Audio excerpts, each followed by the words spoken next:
En 1846, cerca de una frontera trazada por un río, dos vecinos fueron a la guerra.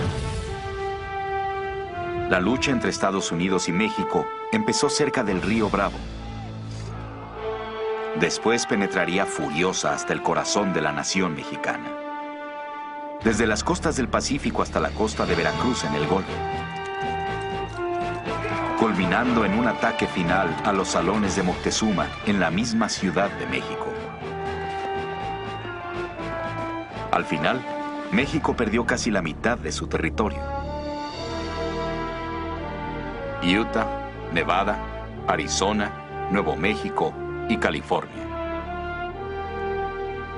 Tierra que transformó a los Estados Unidos en una potencia continental que se extiende desde un océano hasta el otro.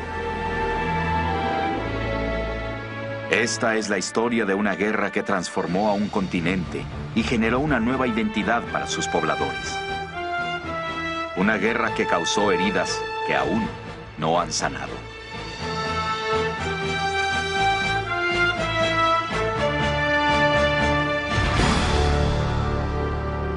La guerra entre Estados Unidos y México, 1846 a 1848. Los soldados provenían de todas las regiones de sus respectivos países, de Missouri, Mississippi, Kentucky y Maine, de Chihuahua, Oaxaca, Guanajuato y Veracruz. Se enfrentaron en Palo Alto, Cerro Gordo, Buenavista y en otros frentes lejanos, donde pelearon y murieron hombres con apellidos como Holloway, Smith y Page, Flores, Cano, Rivera.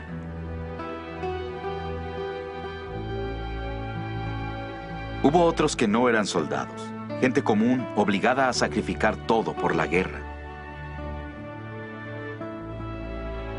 En los territorios cedidos, para muchas familias mexicanas e indias, hubo consecuencias amargas, aún en tiempos de paz. Muchos serían tratados como extranjeros en la tierra que los vio nacer.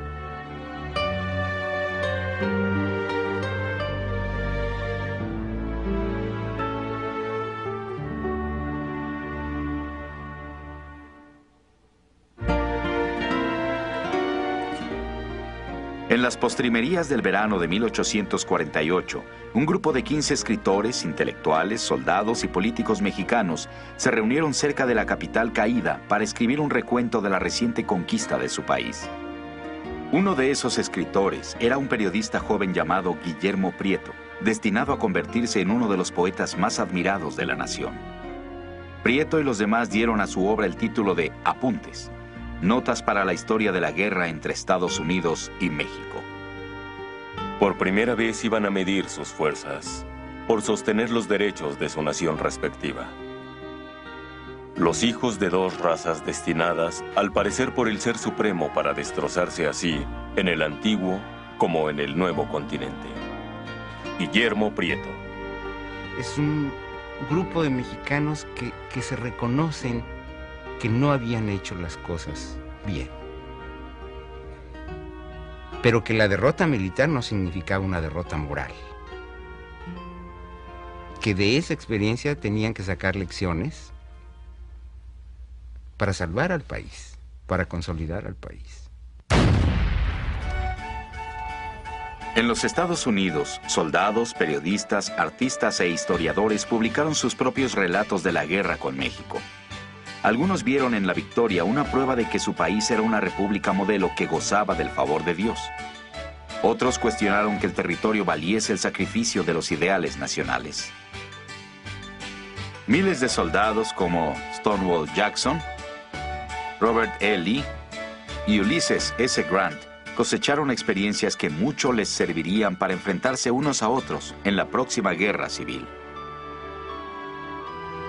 Pero en esos momentos parecía que la guerra concibió una identidad nacional que había revelado lo que un escritor llamó el germen nativo del carácter de Estados Unidos. Estados Unidos es la tierra del futuro. Es un país de inicios, de proyectos, de vastos bosquejos y expectativas. El fecundo continente es nuestro. Estado por estado, territorio por territorio, hasta las olas del Océano Pacífico. Una cosa es cierta. Aquí en Estados Unidos está el hogar del hombre. Ralph Waldo Emerson. Era el principio de una nueva era. Los Estados Unidos y México compartirían una nueva frontera y tendrían que volver a aprender a vivir juntos, como vecinos.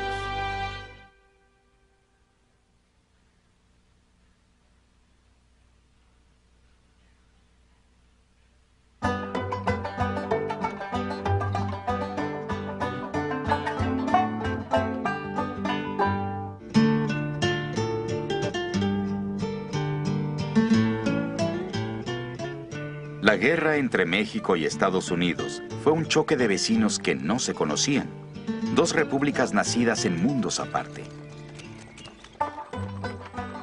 Una era una nación impetuosa y expansiva de 20 millones de habitantes, conducida por principios democráticos y transformada por nuevas tecnologías.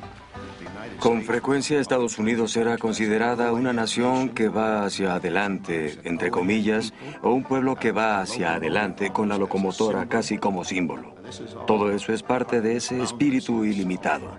Todo es parte de la idea de que no hay límites a lo que la gente puede alcanzar. Mientras los 7,5 millones de habitantes de México vivían una experiencia muy distinta, enraizada en las antiguas tradiciones española y precolombina. La Ciudad de México, capital de la Nueva España durante 300 años y previamente del Imperio Azteca, siempre había sido el corazón político y cultural de la nación. Aquí habían florecido una universidad, imprentas, hospitales y teatros, mucho antes de que los peregrinos llegaran a las costas de la bahía de Massachusetts. Los Estados Unidos nacieron modernos. Ya están bajo la influencia de una revolución industrial, de un desarrollo capitalista. Y cuando México surge por la conquista española y la mezcla indígena, hereda instituciones de Europa medievales o casi medievales y un tradicionalismo indígena enorme. Para los Estados Unidos ser modernos es un acto de evolución natural. Para México modernizarse significa romper estructuras, destruir esquemas, cambiar mentalidades. Desde 1810 hasta 1821, México peleó una guerra devastadora para independizarse de España. Algunos esperaban establecer un sistema político inspirado en el modelo de los Estados Unidos.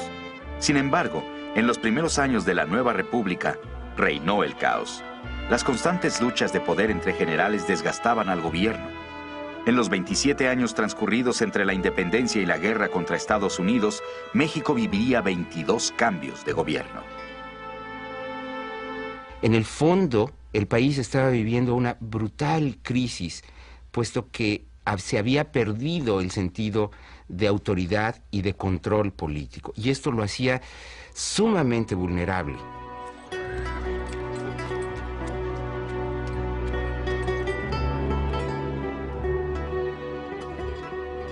Fanny Calderón de la Barca, la esposa escocesa del ministro español ante México en la década de 1840, describía un país limitado por la herencia de la colonia española. Aquí, todo nos recuerda al pasado. Nos recuerda a los conquistadores españoles que parecían construir para toda la eternidad, imprimiendo en cada obra su carácter sólido, grave y religioso. Evoca los triunfos del catolicismo. El presente es lo que parece un sueño, un pálido reflejo del pasado. Todo decae y se esfuma. Los hombres parecen confiados a un futuro incierto que nunca verán. Una revolución tras otra, pero no se encuentra el remedio. Aún así, siguen soñando. Fanny Calderón de la Barca. Uno de los recursos más valiosos que tenía México era la tierra, más de 4 millones de kilómetros cuadrados. Pero los 10 años de lucha por la independencia habían devastado la economía nacional y diezmado a la población. México fue incapaz de colonizar sus distantes provincias septentrionales. Y las regiones fronterizas se encontraban justo en el camino de unos Estados Unidos que crecían y crecían. Estados Unidos había crecido comprando territorio a otras naciones, pero cuando Estados Unidos trató de comprar territorio mexicano, México se rehusó a vender. Para ellos era cuestión de honor nacional, no solamente de orgullo, mantener la integridad de todo el territorio heredado de España.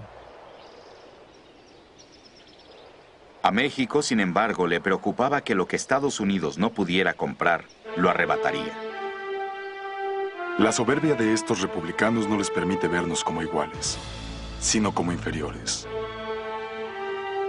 A mi juicio, su envanecimiento se extiende a creer que su capital lo será de todas las Américas. José Manuel Sosaya, primer ministro mexicano para los Estados Unidos. Eran dos repúblicas unidas por la geografía, pero separadas por la historia y las culturas. Poca gente dudaba de la inminencia de una confrontación.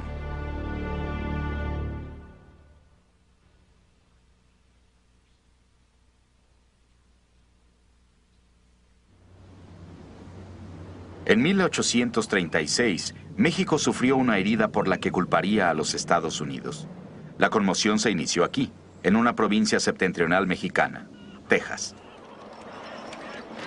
En 1821 solo vivían 2.500 mexicanos en Texas, alrededor de unas cuantas misiones aisladas y en unos cuantos asentamientos. Los tejanos vivían en territorio indio, muy lejos de la protección de la Ciudad de México. Se necesitaban más colonos.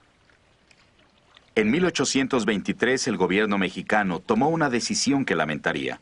Abrió Texas a la inmigración extranjera. Se ofrecieron tierras baratas e impuestos diferidos. Los inmigrantes adquirirían la nacionalidad mexicana. El plan funcionó demasiado bien. Los norteamericanos cruzaron en tropel la frontera llevando consigo su idioma y su cultura. Cuando México intentó cerrar la frontera, los inmigrantes siguieron entrando de forma ilegal. Muy pronto los residentes mexicanos en Texas se vieron en una desventaja numérica de 10-1. Y como no teníamos un ejército como para vigilar la frontera, sabemos hoy en día qué difícil es cuidar las fronteras, ¿verdad? A pesar de que se pongan bardas o lo que sea, la gente puede traspasarlas, pues en aquella época era muy sencillo. Durante años, los colonos se ocuparon de sus propios asuntos. Pero en 1835, el Congreso mexicano abolió la mayor parte de los derechos de los estados y centralizó el poder en la Ciudad de México. La acción desató una serie de revueltas en varios estados a lo largo y ancho del país: Zacatecas, California, Yucatán y Texas. El 12 de diciembre de 1835, Sam Houston, comandante en jefe del ejército rebelde de Texas, emitió una proclamación. Ciudadanos de Texas, han vivido los horrores de la anarquía y la dictadura de un régimen militar. Sus derechos deben defenderse. Los opresores han de ser arrojados de nuestro suelo. La rebelión en Texas enfureció al presidente de México, Antonio López de Santa Anna.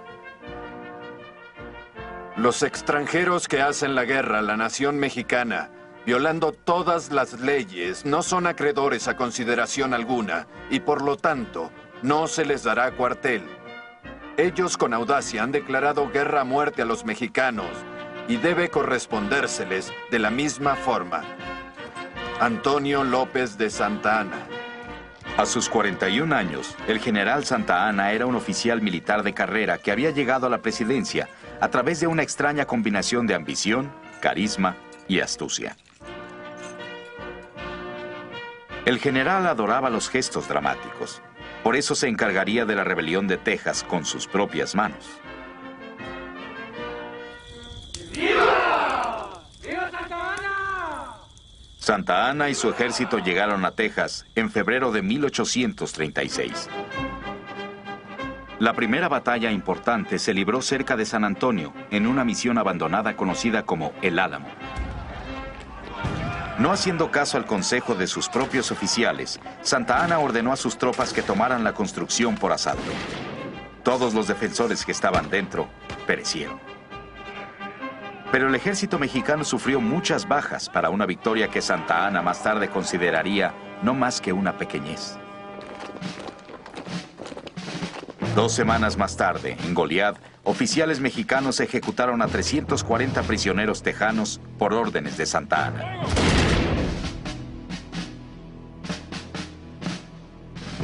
La brutalidad de la campaña pretendía obligar a los tejanos a que se sometieran.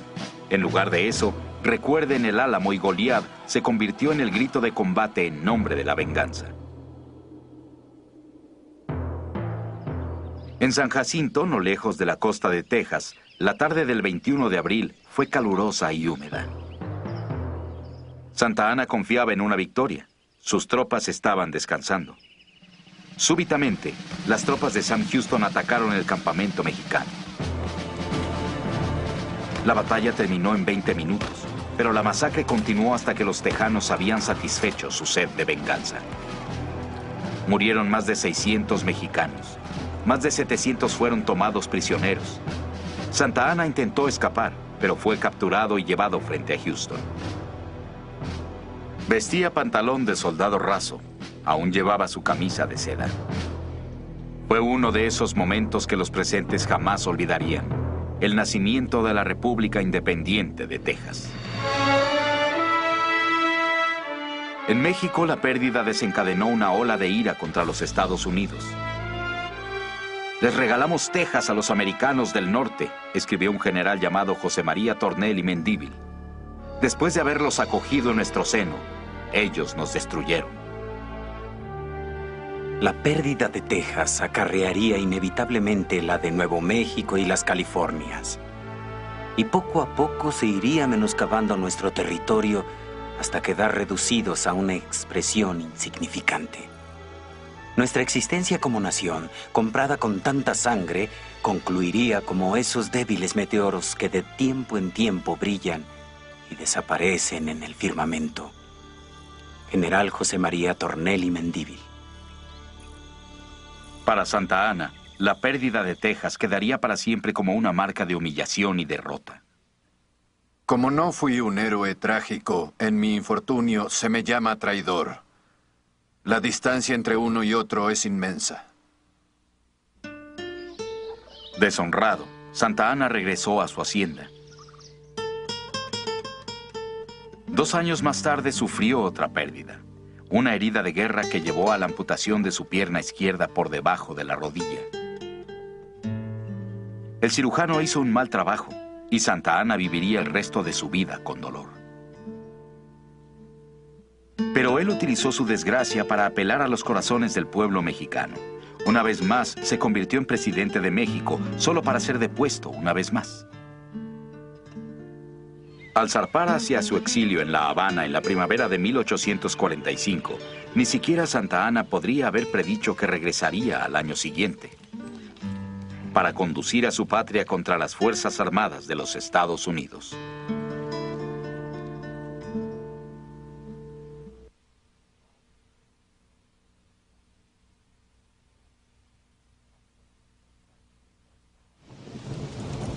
Un lluvioso día de marzo de 1845, el presidente de los Estados Unidos, James Knox Polk, se irguió en la escalinata del Capitolio en Washington. En ese sitio dio su discurso inaugural. Esas palabras no estaban redactadas para oírse solo en los Estados Unidos. También se esperaba que se escucharan en las capitales de México y la Gran Bretaña. Desde que se formó la Unión, el número de estados miembros se ha incrementado de 13 a 28. Las potencias extranjeras no parecen apreciar el verdadero carácter de nuestro gobierno. Expandir sus límites es extender el dominio de la paz sobre territorios adicionales y más millones de personas. James K. Polk llegó a la presidencia con una sólida carrera de congresista y vocero de la Cámara Baja.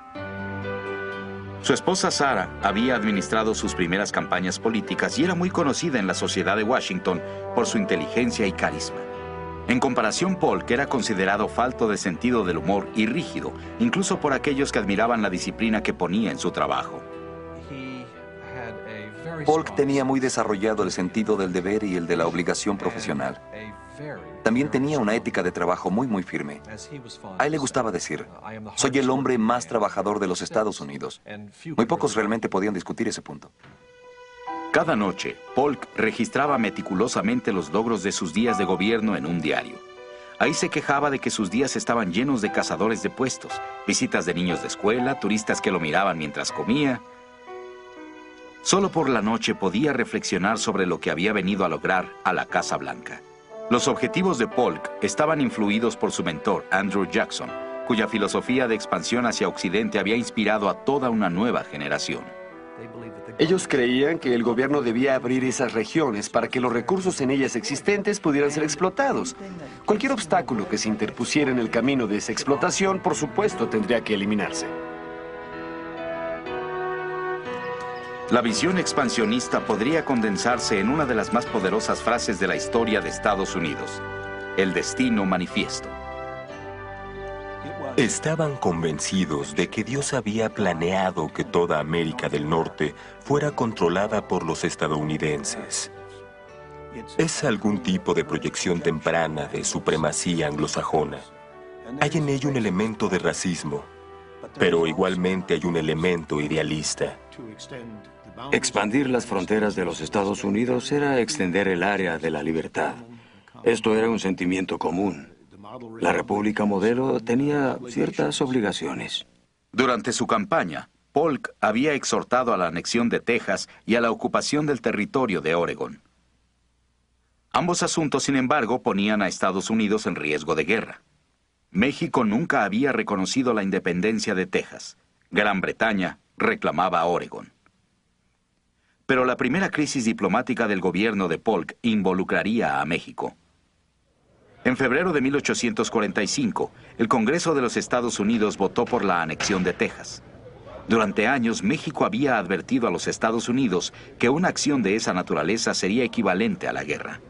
El embajador mexicano Juan Almonte le escribió al secretario de Estado de los Estados Unidos refiriéndose a la anexión de Texas como un acto de agresión. Es un acto de agresión de lo más injusto que se puede encontrar en la historia moderna. O sea, se trata de despojar una cantidad cuantiosa del territorio de una nación amistosa como es México.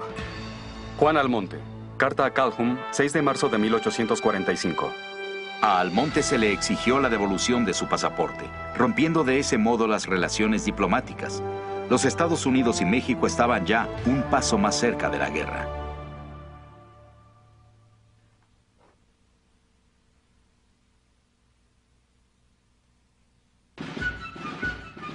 En julio de 1845, el presidente Polk ordenó enviar tropas estadounidenses a la costa de Texas. Su misión era defender la frontera con México. Texas aceptó la oferta de anexión de Estados Unidos y las tropas mexicanas se dirigieron al norte con órdenes de asegurar la frontera con los Estados Unidos. En la Ciudad de México, personalidades poderosas convocaban a la guerra. De todos modos, el gobierno del general José Joaquín de Herrera aún tenía la esperanza de una solución pacífica. El presidente Herrera había heredado un país destrozado por Santa Anna y estaba convencido de que México no podría ganar una guerra contra los Estados Unidos. Pero con la nación acogida por una fiebre de guerra, Herrera sabía que sus deseos de paz podrían precipitarlo al infortunio. Un académico y político, José Fernando Ramírez, veía claramente este dilema. Aquel que hable primero de paz será el que pierda la lucha. Y por esa razón, nadie quiere expresar la terrible palabra. José Fernando Ramírez. Silenciosamente, Herrera buscó una forma de conservar el honor nacional sin lanzarse a la guerra. Hizo que se supiera que aceptaría un enviado de los Estados Unidos para discutir la cuestión tejana. Polk no tardó en responder. Su elección para la misión fue John Slidell, un congresista del estado de Luisiana que hablaba español correctamente. Pero las aspiraciones de Polk se extendían más allá de Texas a los territorios mexicanos de Nuevo México y California. Había rumores de que Gran Bretaña también tenía sus ojos puestos en California. Polk mandó a Slidell para intentar comprarla antes que ellos. Slidell debía además recordarle a México que debían más de $2 millones a los Estados Unidos. Esa deuda sería condonada si México le vendía sus territorios norteños a los Estados Unidos. Mientras el gobierno mexicano piensa que el enviado especial norteamericano va a venir a reanudar las relaciones y seguramente a pagar o arreglar una indemnización por la pérdida de Texas, para los norteamericanos, Texas ya es cosa del pasado y lo único que les interesa es comprar territorio. La mejor forma de provocar a los mexicanos a que se resistieran fue la que Polk escogió: presentar un frente fuerte y hacer creer a los mexicanos que no les quedaba otra salida que resistirse o someterse. En otras palabras, quería negociar con ellos a punta de cañón. Las instrucciones de Polk se filtraron a la prensa y Slidell llegó a Veracruz junto con informes de que Herrera estaba a punto de vender el territorio norte del país. Esto tomó desprevenido al presidente mexicano. Herrera trató de cancelar el encuentro con Slidell, pero ya era demasiado tarde. Él y su gabinete fueron acusados de traición. Herrera intentó desesperadamente salvar su gobierno y convencer al país de que no había honor alguno en pelear una guerra que la nación no podía sostener. La guerra con los Estados Unidos por Texas es un abismo sin fondo en el que la República se hundirá, junto con todas sus esperanzas para el futuro. En esos momentos muy pocos lo escucharon. En San Luis Potosí, al norte de la Ciudad de México, un ambicioso general llamado Mariano Paredes contemplaba la ruina del gobierno de Herrera. Paredes tenía órdenes de marchar hacia el norte para defender la frontera con Texas. En lugar de eso, regresó con su ejército hacia la Ciudad de México y obligó a Herrera a renunciar. Como nuevo presidente de México, Mariano Paredes prometió conducir al país a lo que él llamaba una guerra necesaria y gloriosa.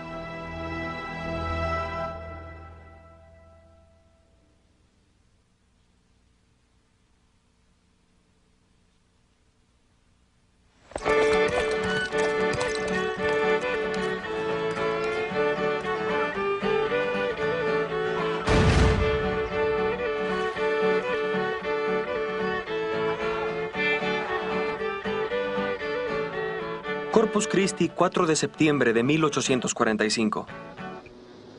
Querida Sue, creo que este es el lugar más sucio en el que he estado.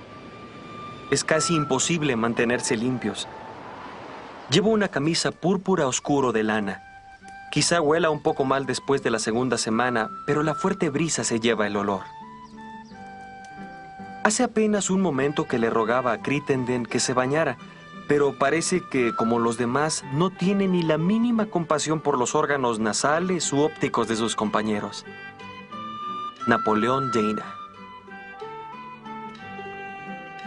Él recibió su nombre por el héroe de su padre, pero el teniente Napoleón Jackson Tecumseh Dana llegó a Texas decidido a encontrar la gloria para sí mismo.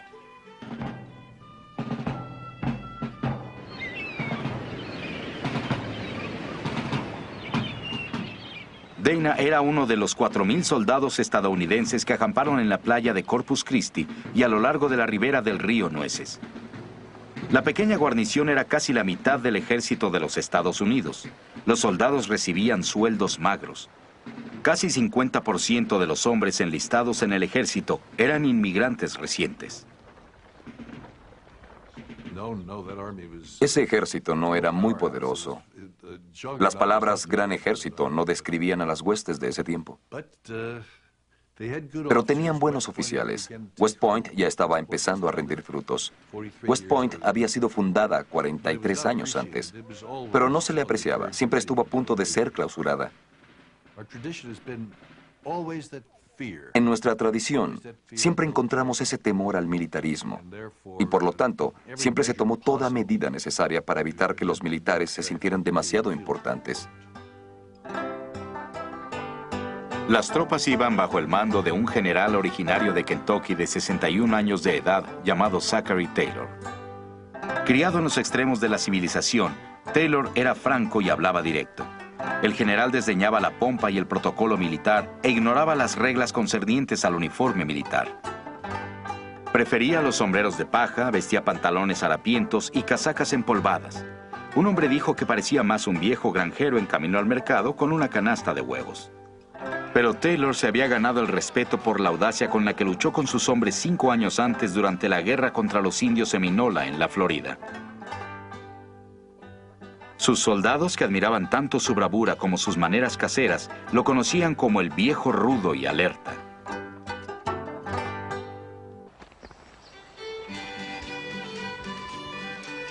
A lo largo del otoño y el invierno de 1845, Taylor organizó a su ejército. Los oficiales jóvenes como Napoleon Dana y Ulysses S. Grant, de 23 años, graduado de West Point hacía 2 años, tuvieron mucho tiempo para entrenar a las tropas que tenían bajo su mando.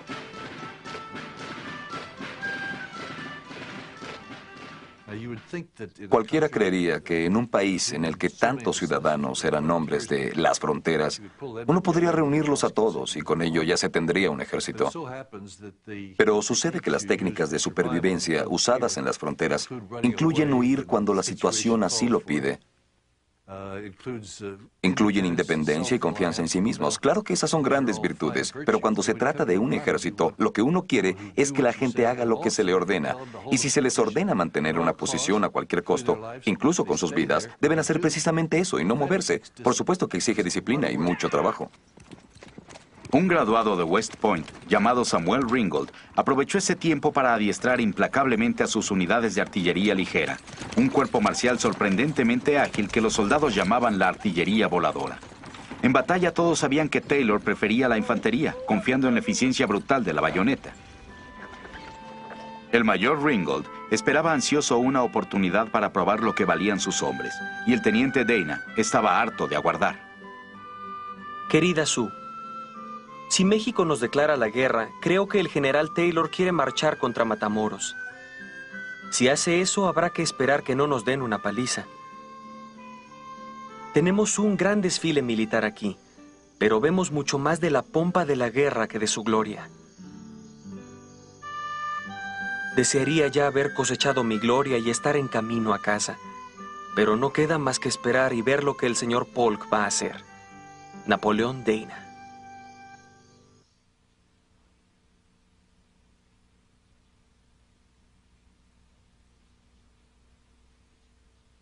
Querida Julia, todos están felices de abandonar Corpus Christi.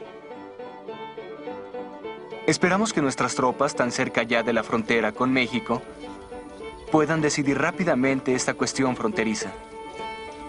Creo que las probabilidades de lucha son más o menos las mismas que las de paz. Ulysses Grant. El 8 de marzo de 1846, con los dragones y con la artillería voladora del mayor Ringgold a la cabeza, el ejército de Estados Unidos cruzó el río Nueces dirigiéndose hacia el sur.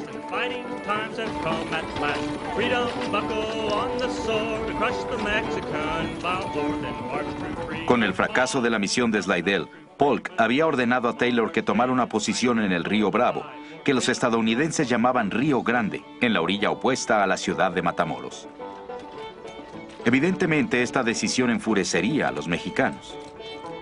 México reconocía el Nueces como su frontera con Texas. Pero Polk había adoptado la reivindicación tejana de que la frontera estaba en el río Bravo. Cuando Taylor cruzó el Nueces, estaba entrando en el territorio en disputa. Ya estaba en territorio que México reclamaba legítimamente como parte de su territorio.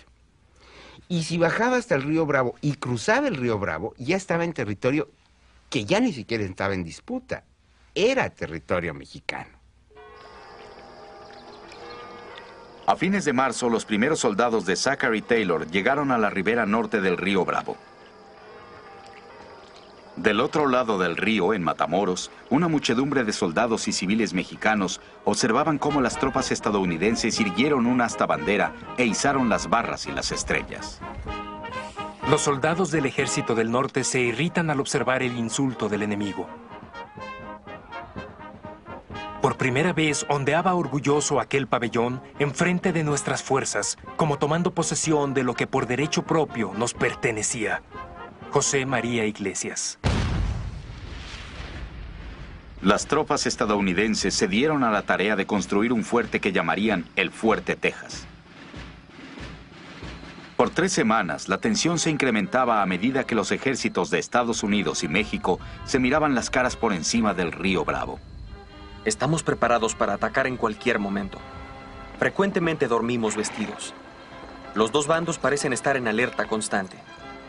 Durante toda la noche hemos oído los clarines y tambores mexicanos sonando en la otra orilla del río. Teniente Napoleón Dana.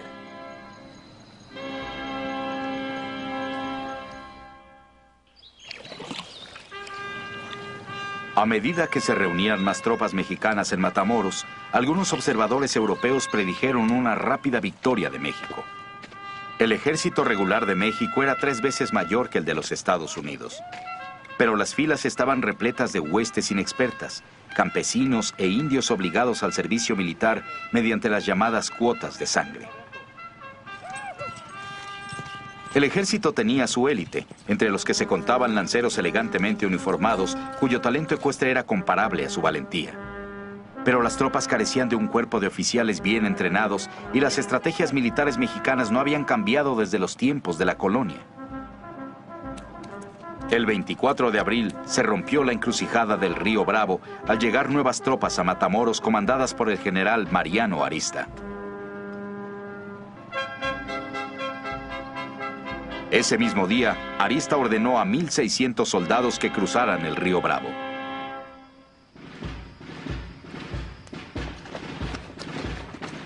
En el rancho de Carricitos, a unos 30 kilómetros del Fuerte Texas, los soldados mexicanos sorprendieron a un destacamento estadounidense. En el ataque murieron 14 soldados de Estados Unidos, 7 fueron heridos y el resto fueron tomados prisioneros. El ataque en Rancho de Carricitos acabó en minutos. Pero en lo que concernía a Zachary Taylor, Estados Unidos estaba en guerra. El general mandó un despacho a la comandancia en Washington. 26 de abril de 1846. Las hostilidades pueden considerarse iniciadas y el día de hoy he juzgado necesario proseguir la guerra con energía y llevarla, tal como debe ser, al país enemigo. General Zachary Taylor. Taylor sabía que se encontraba en una posición peligrosa. Sus provisiones se encontraban sobre la costa, en Punta Isabel.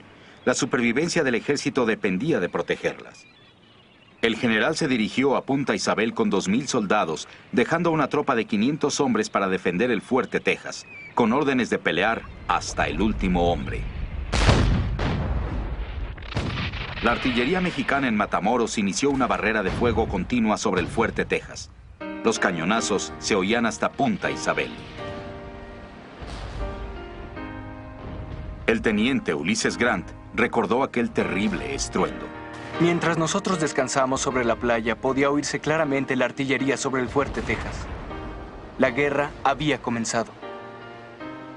Nunca supe qué sintió el general Taylor, pero yo, un joven teniente segundo que nunca antes había oído un cañón enemigo, me arrepentía de haberme enlistado. Los hombres de Taylor cargaron rápidamente sus provisiones en 200 carretas e iniciaron la marcha de regreso hacia el Fuerte Texas. La tarde del 8 de mayo se encontraron frente al ejército del general Arista, que ya los esperaba. Una línea de casi 4,000 soldados mexicanos, infantería, caballería y artillería, cubría casi 1,5 kilómetros sobre una planicie cubierta de pastos altos y cactus. La batalla de Palo Alto se inició con el rugir de los cañonazos y muy pronto se convirtió en un duelo de artillería. La destreza de los soldados de la artillería voladora del mayor Ringgold demostró tener efectos letales. Avanzando a todo galope con sus baterías, podían armar, disparar, remontar y despegar hacia una nueva posición a una velocidad impresionante. Una y otra vez, las unidades de Ringgold diezmaron las líneas mexicanas cortando sus filas con una lluvia de hierro ardiente. La artillería de los norteamericanos hace estragos impresionantes en las filas del ejército mexicano. Las tropas, frustradas por las muertes inútiles, piden a gritos autorización para atacar al enemigo a bayoneta calada y morir como deben hacerlo los valientes. José María Iglesias.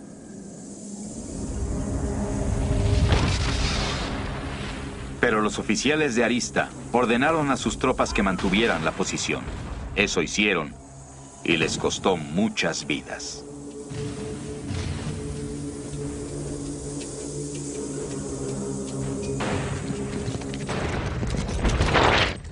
A medida que Ringgold avanzaba sobre una de las filas mexicanas, una bala de cañón le pasó por los muslos.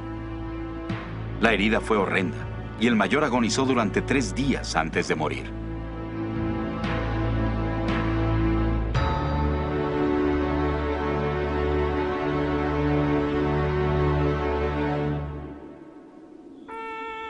Al caer la noche, las tropas mexicanas se retiraron para reorganizarse, mientras que los soldados estadounidenses pasaron la noche en el frente. Los hombres agotados durmieron entre los gemidos y gritos de los heridos de ambos lados. La sierra del cirujano, dijo uno de ellos, pasaría una larga noche.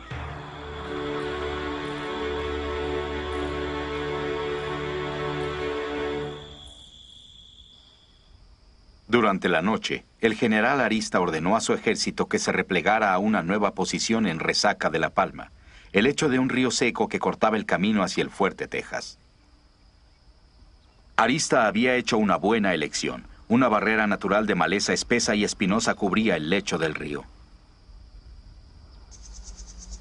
Pero alentado por el éxito del día anterior, Taylor ordenó a sus hombres que atacaran. Entonces los soldados mexicanos y estadounidenses se enfrentaron cara a cara.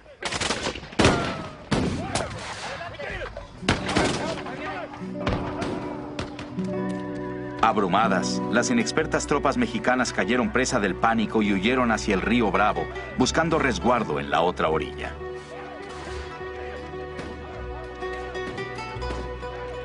La confusión era extraordinaria. El temor difunde la idea de que el enemigo se acerca en persecución de los fugitivos. Se precipitan al río, vestidos y armados, ahogándose casi todos. José María Iglesias. Los 2 días de lucha habían causado casi 200 bajas a las huestes de Taylor. Las bajas mexicanas eran más del triple. Las tropas estadounidenses capturaron la tienda del general Arista con todas sus pertenencias, incluyendo valiosos mapas y un juego de objetos de plata. Cuando los soldados celebraban la victoria, el teniente Dana escribió a su esposa para relatar lo sucedido. No tienes idea, mi adorada Sue. La batalla fue un espectáculo aterrador. Los cadáveres se apilaban espantosamente. Los heridos pedían ayuda a gritos. Una mujer en el campo de batalla, con su amado en el regazo, incapaz de llorar, sacudía los brazos y peinaba el cabello del cadáver destrozado de su marido y besaba sus labios ensangrentados. Todas estas imágenes me desagradan y crispan mis sentimientos. No creo que esta guerra vaya a durar mucho. La gente de México no lo soportará. Napoleón Dana.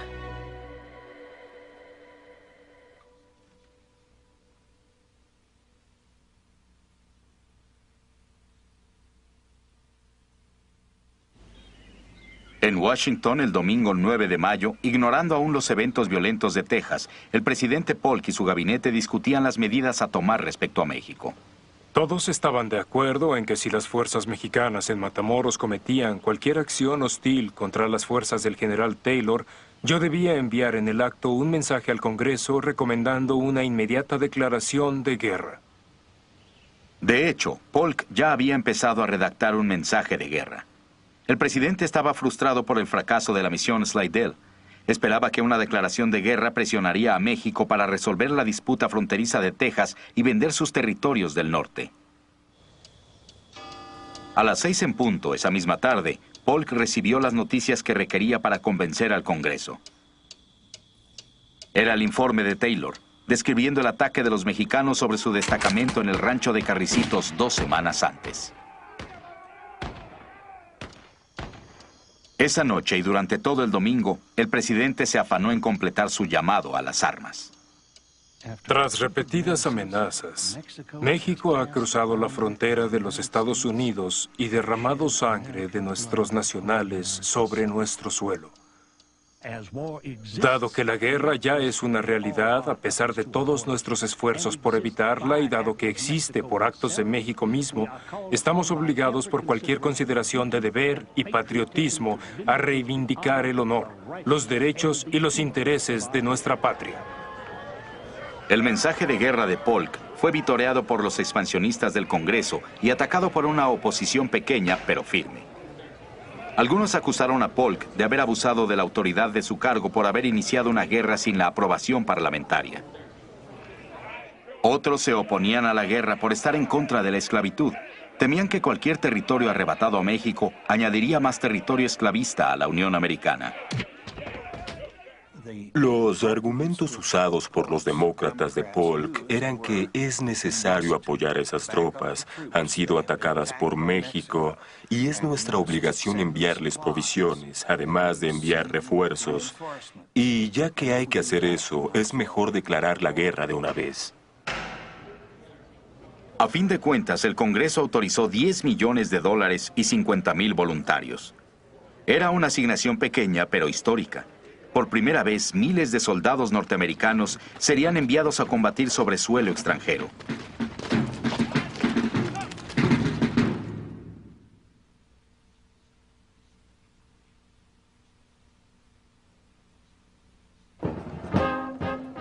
Tan pronto el Congreso de los Estados Unidos emitió la convocatoria de voluntarios, cundieron por toda la nación las noticias de las victorias de Taylor en Palo Alto y Resaca de La Palma. Fue la primera guerra en la historia de los Estados Unidos que cubrieron los periódicos de circulación masiva. Historias como la del Álamo, Goliat y otras de la Revolución Tejana de 10 años antes habían impresionado profundamente a la gente de los Estados Unidos. Muchos estaban ansiosos de unirse a la contienda. Las noticias estaban teñidas de una gran emoción. Las noticias de estas batallas no traían otra cosa que una ola de regocijo y exaltación.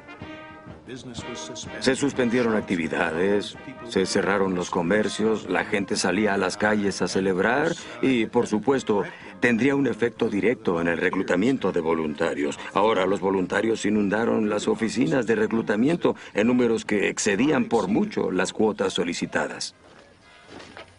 En Nueva York, Walt Whitman, poeta y editor del periódico El Brooklyn Eagle, atizó la flama del patriotismo estadounidense con editoriales que desbordaban pasión y prejuicios. Llevemos nuestras armas con un espíritu que le mostrará al mundo que aunque no estemos prestos a la pelea, Estados Unidos sabe cómo aplastar, también como sabe cómo expandirse. ¿Qué tiene ese miserable e ineficaz México? Con todas sus supersticiones y sus burlas a la libertad y su verdadera tiranía de los pocos sobre los muchos. ¿Qué tiene que ver ese país con poblar el nuevo mundo con una raza noble? Está en nuestras manos lograr esa misión. Imágenes dramatizadas de la guerra llegaron a los salones y a las estancias en forma de litografías baratas y partituras. Los pianos estaban muy de moda en esa época y se imprimían enormes cantidades de partituras. Se publicaban con preciosas litografías polícromas que en ocasiones describían al menos la percepción de algunas de las batallas. El mayor Samuel Ringgold, el oficial de artillería caído en Palo Alto, se convirtió en el primer mártir de la guerra con México. Oh, heard ye that shout, we have conquered the foe, how it rings and re-echoes through mountain and plain. Había música escrita sobre él, el lamento por el mayor Ringgold, canciones para piano y cantidad de litografías, muchas de las cuales no coincidían en la forma en que murió.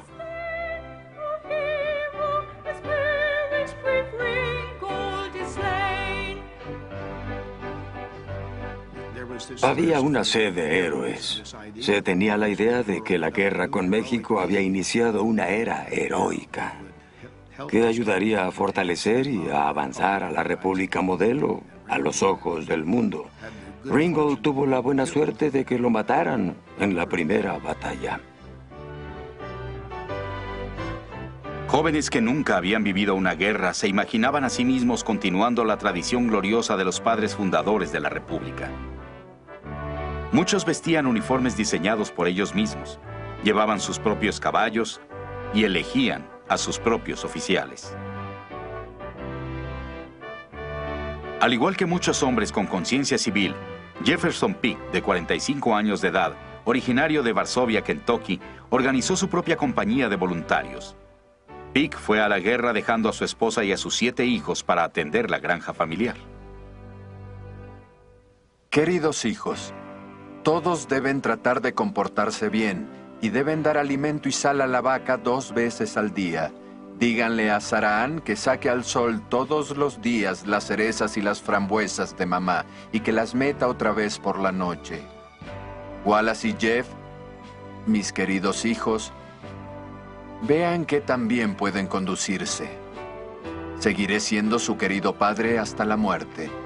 Jefferson Peak. Jefferson Peak se unió a miles de voluntarios que prepararon sus barcas y navegaron a lo largo de los ríos Ohio y Mississippi, dirigiéndose a México y a los salones de Moctezuma.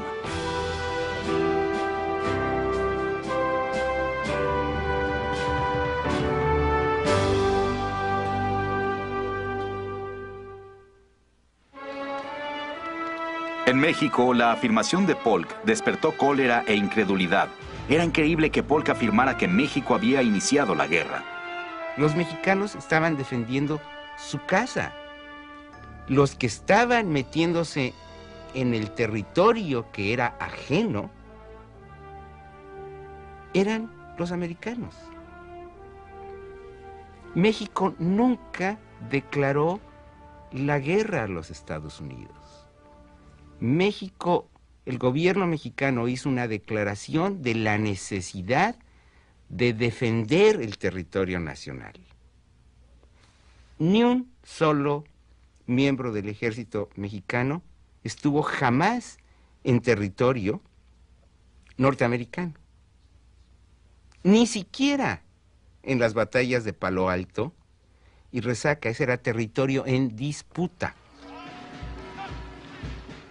Para fines de mayo de 1846, el ejército de Zachary Taylor había cruzado el río Bravo y ocupado la ciudad de Matamoros. En Estados Unidos había quienes estaban seguros de que la guerra terminaría pronto. México probaría lo equivocados que estaban. Mientras Taylor esperaba refuerzos, el gobierno mexicano hizo un llamado a las armas. Una derrota no puede decidir esta guerra. México debe combatir hasta el final. Y en tanto quede un hombre, ese debe ir a pelear contra los injustos invasores. Semanario político del gobierno de Nuevo León.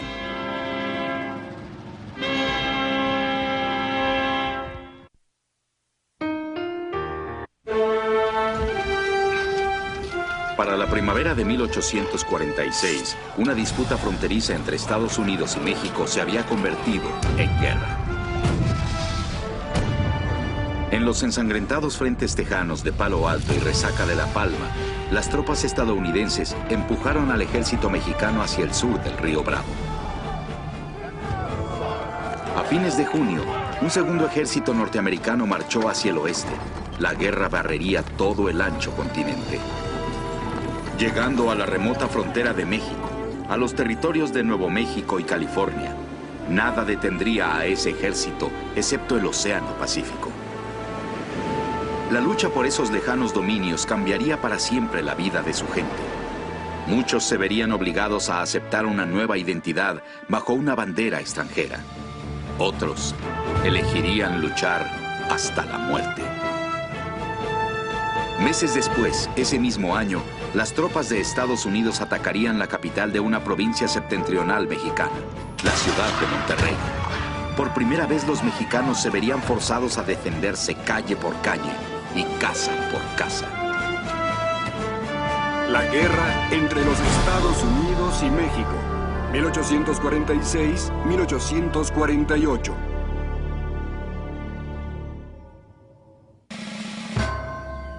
El 13 de mayo de 1846, James K. Polk, el presidente de Estados Unidos, firmó una declaración de guerra redactada por el Congreso. El objetivo del presidente era asegurar la frontera tejana. Después, intentaría obligar a México a que vendiera a los Estados Unidos sus territorios septentrionales de Nuevo México y California. Ambos eran presas valiosas. La ruta de Santa Fe que cruzaba Nuevo México era la ruta comercial más importante del oeste. Por su parte, las bahías de aguas profundas de California otorgarían a Estados Unidos el acceso a rutas comerciales más rentables para cruzar el Pacífico. De inmediato, Polk actuó de acuerdo con una triple estrategia. En un primer momento ordenó que la Armada bloqueara las costas mexicanas. El ejército de Zachary Taylor, con sus victorias del río Bravo aún frescas en la memoria, empuñaría sus armas hacia el noreste de México. Un segundo ejército marcharía hacia el oeste para ocupar Nuevo México y California.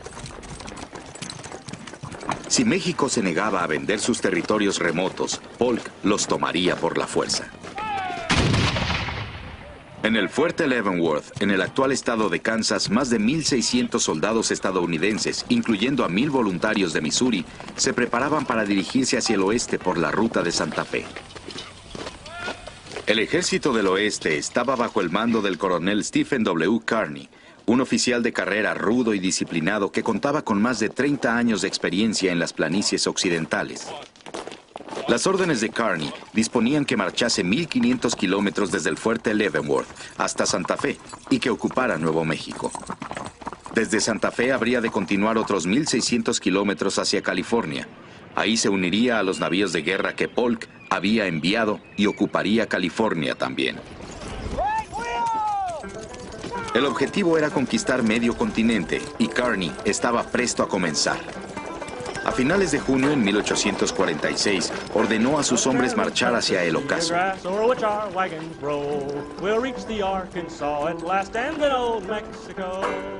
Los soldados marcharon a través de amplísimos pastizales que poco a poco dieron paso a vastas extensiones de terreno árido. General Kearny is a rough old man, for this we only know. He's marched us some 800 miles to fight old Mexico. Los indios, que nunca habían visto a tantos blancos en la ruta, contemplaban azorados mientras aquellas columnas, aparentemente interminables, levantaban nubes de polvo que se extendían más allá del horizonte. El ejército incluía una guarnición de inspección comandada por el teniente William Emory. La misión de Emory era explorar posibles rutas ferroviarias para cimentar la infraestructura que permitiría a Estados Unidos expandirse hacia el oeste. A él no le cabía la menor duda de que Estados Unidos se expandiría. El camino presenta pocos obstáculos para una vía férrea, y de continuar así hasta el Pacífico, esta será una de las rutas por las que Estados Unidos transportará cantidades colosales de mercancías a tierras que con el tiempo podrían convertirse en los ricos estados de Sonora, Durango y el sur de California. Por el momento, California quedaba a casi 3,500 kilómetros de distancia. La ruta conduciría primero a Nuevo México. Nuevo México era una de las provincias más pobladas del extremo norte de México. No obstante, más allá de unos cuantos asentamientos seguros como Santa Fe, Taos y Albuquerque, Nuevo México era territorio indio. Desde la conquista española, los colonos habían vivido entre indios pueblo, navajos, apaches, comanches y utes. Las relaciones entre indios y novohispanos habían estado marcadas desde hacía mucho tiempo por irrupciones de violencia y rebelión. De hecho, en la víspera de la guerra con México, las relaciones con los indios más que mejorar se habían deteriorado. Uno puede apreciarlo en los lamentos de los pobladores de aquellos remotos territorios que suplicaban al gobierno central que enviara ayuda militar. El gobernador del territorio, Manuel Armijo, pidió ayuda a la Ciudad de México. Pero esperar la protección del gobierno central, tal como lo escribe un neomexicano, sería esperar en vano. Por doquier nos rodean muchas tribus de bárbaros despiadados. Casi perecemos. Y nuestros hermanos, en vez de ayudarnos, se arrojan al cuello del prójimo en sus lacerantes guerras civiles. La población en la capital de México estaba muy preocupada por resolver los problemas políticos de la conformación del Estado y el tipo de gobierno. Y esto hacía que se concentrara mucho en la problemática, en el centro sobre estos temas, y la frontera no fuera atendida con el cuidado y el riesgo que presentaba en aquel momento. Obligados a ayudarse a sí mismos, muchos neomexicanos veían en la ruta de Santa Fe una nueva oportunidad de comercio con los Estados Unidos. México se colocó en la posición de la oveja que invita al león a ir a cenar, y el león fue. Es decir, la conquista mercantil de lo que sería la parte suroeste de los Estados Unidos fue la conquista real. La ruta traía productos novedosos que difícilmente obtendrían de México. Herramientas de hierro y acero, medicinas, textiles industriales. Las caravanas de carretas también transportaban comerciantes norteamericanos, muchos de los cuales llegaban para quedarse. De ellos, uno de los más exitosos era un empresario llamado Charles Bent. Con su base en Taos, Bent era copropietario de una estación comercial en la ruta de Santa Fe, al norte de la frontera entre Estados Unidos y Nuevo México. La estación se llamaba Bent's Fort. La administraba el hermano de Charles, William. Ambos habían desposado mujeres de familias prominentes. William estaba casado con la dama Lechuza, hija de un santón Cheyenne. Charles, por su parte, era esposo de María Ignacia Jaramillo, prima del gobernador Armijo. Pero algunos neomexicanos percibían como amenaza la influencia que ejercían los Bent y otros de su clase. A medida que se incrementaba la cantidad de mercaderes, Armijo iba alarmándose. Entonces Armijo previno al gobierno mexicano de gente como Bent. Más tarde, cuando estuvo claro que no habría asistencia alguna de México para reducir el flujo de inmigrantes, Armijo decidió establecer lazos amigables con esos mismos inmigrantes y hacer negocios con ellos. Por sentido común, se dio cuenta que la mejor forma de convivir era unírseles. Armijo era un sagaz hombre de negocios. Aún en esos momentos, el gobernador tenía carretas propias recorriendo la ruta de Santa Fe. Lo que no sabía era que en esa ocasión la ruta traería también a un ejército invasor.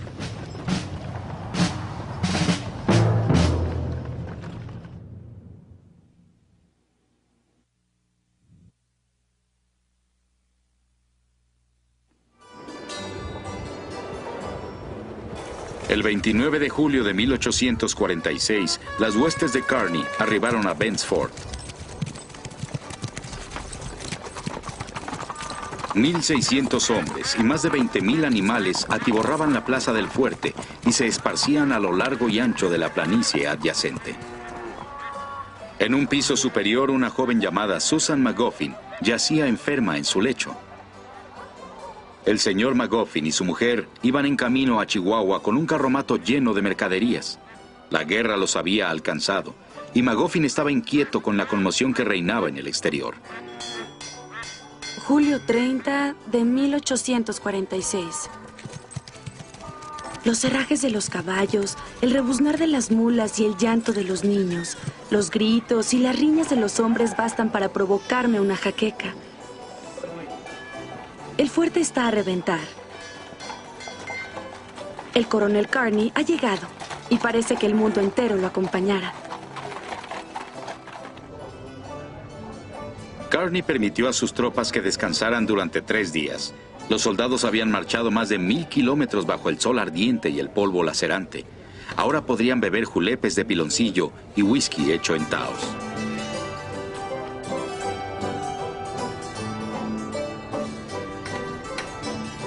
Su estancia fue breve. Kearny estaba ansioso por continuar. El 2 de agosto, el ejército del oeste abandonó Bent's Fort y cruzó el río Arkansas, internándose en Nuevo México. En Santa Fe, el gobernador Armijo fue informado de que el ejército estaba en camino, pero era poco lo que él podía hacer con el puñado de tropas regulares que respondían a su mando. En todo caso, instó a todos los neomexicanos a resistir. Seamos camaradas de armas. Descansad con la seguridad de que vuestro gobernador está listo y dispuesto a sacrificar su vida y todos sus intereses en defensa de su patria. Durante los siguientes días, entre 3 y 4 mil neomexicanos escasamente armados se reunieron en un sitio donde la ruta de Santa Fe corría por un paso estrecho, aquí, en el Cañón del Apache. Advertidos de que los mexicanos los estaban esperando, las tropas estadounidenses descendieron por el estrecho cañón, seguros de que el clamor enemigo pronto se encajaría en el aire. Pero al llegar al fondo del cañón, los soldados de Estados Unidos solo encontraron un silencio mortal. A pesar de las protestas de sus propios hombres, Armijo había ordenado a los neomexicanos que se desbandaran. El gobernador huyó hacia el sur para buscar refugio en Chihuahua. ¿Por qué?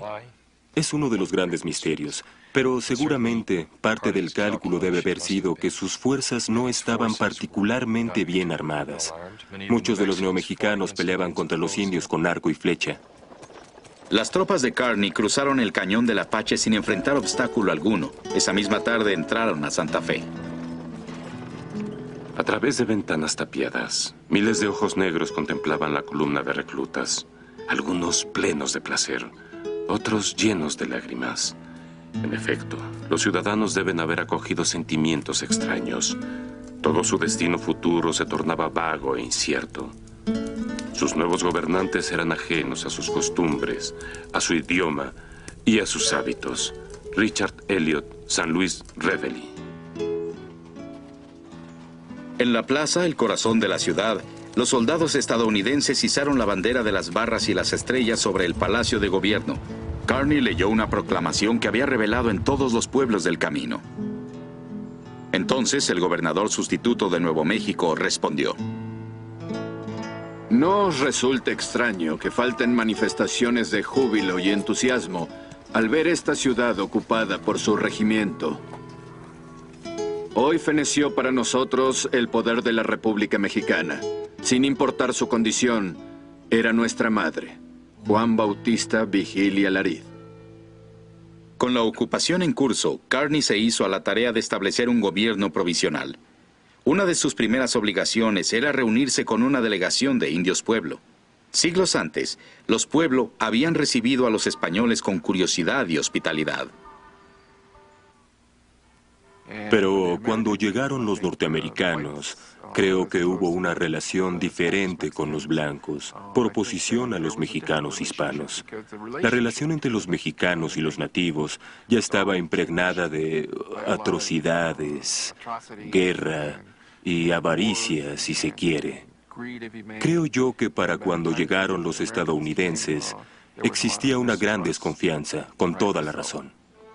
El teniente William Emory sabía que los pueblos se habían levantado en armas más de una vez contra las autoridades españolas y mexicanas. 300 años de opresión e injusticia no han podido extinguir en esta raza la memoria de que una vez fueron los pacíficos e inofensivos amos y señores de la región. Ellos están prestos a darnos su amistad hoy y siempre. El teniente no sabía que poco después sus compatriotas serían los opresores y que se derramaría mucha sangre.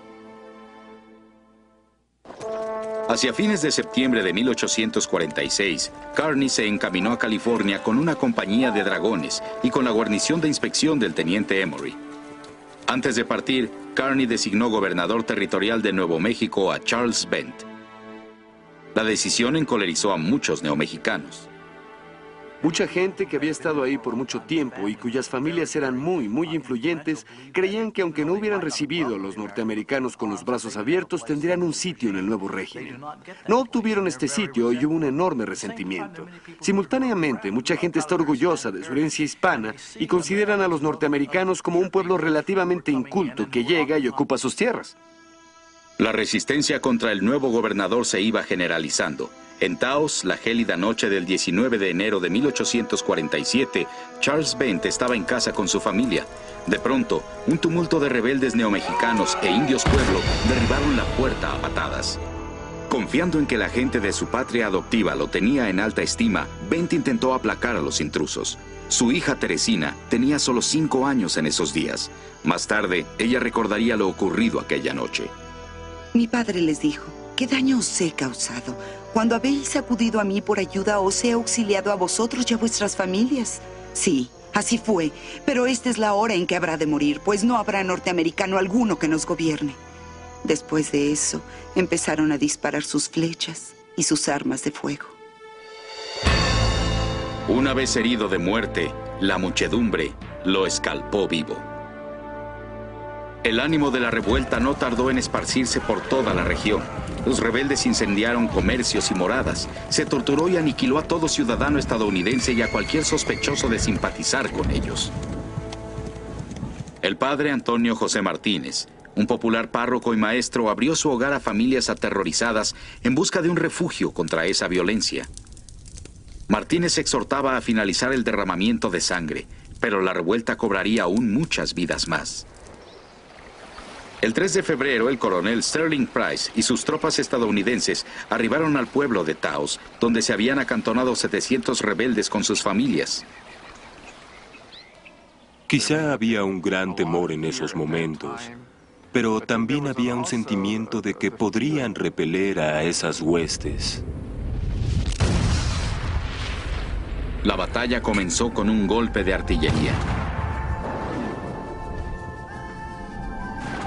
Durante horas, los cañones derribaron las murallas de los pueblos.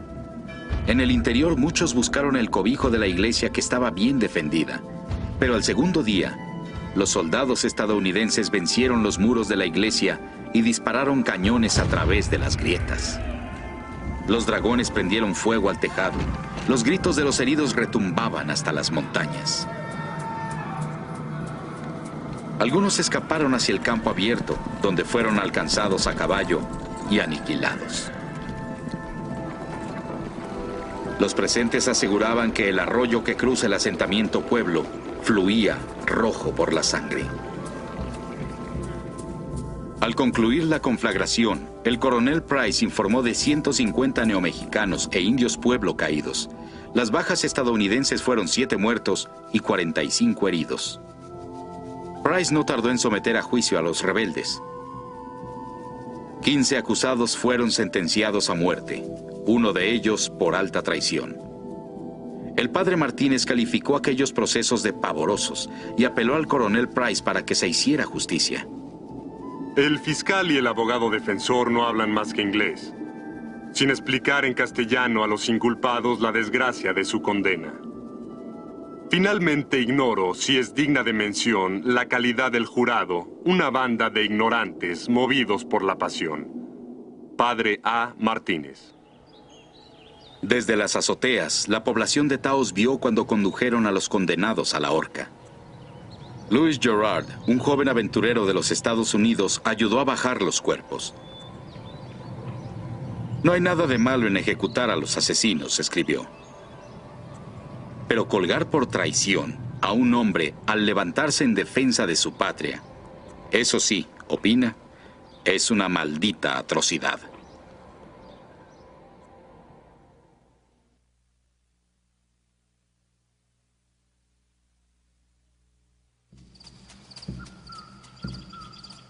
En el meandro del río, a la sombra de los álamos, la luna brillaba intensamente y reinaba una calma fúnebre, excepto cuando era interrumpido el reposo de una parvada de gansos o de grullas.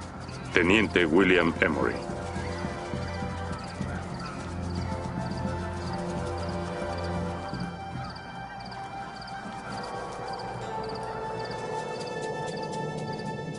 Bajando hacia el sur por el río Bravo y luego al oeste hacia el río Gila, los 110 hombres comandados por Stephen Kearny marcharon a internarse en tierras salvajes.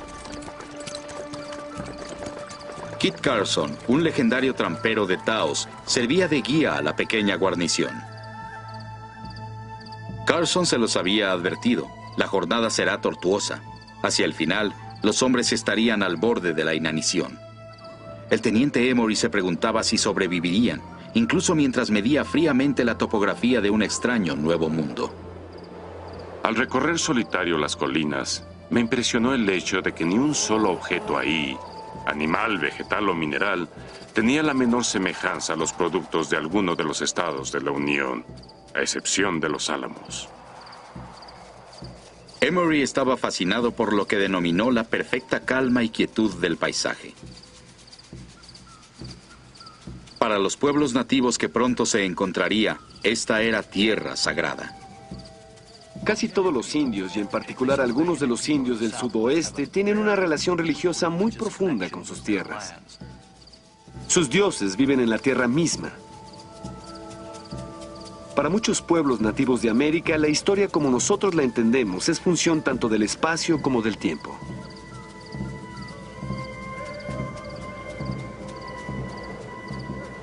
Los soldados marcharon sobre colinas cubiertas de cedros y pinos, abriéndose camino a través de la tierra de los indios apache.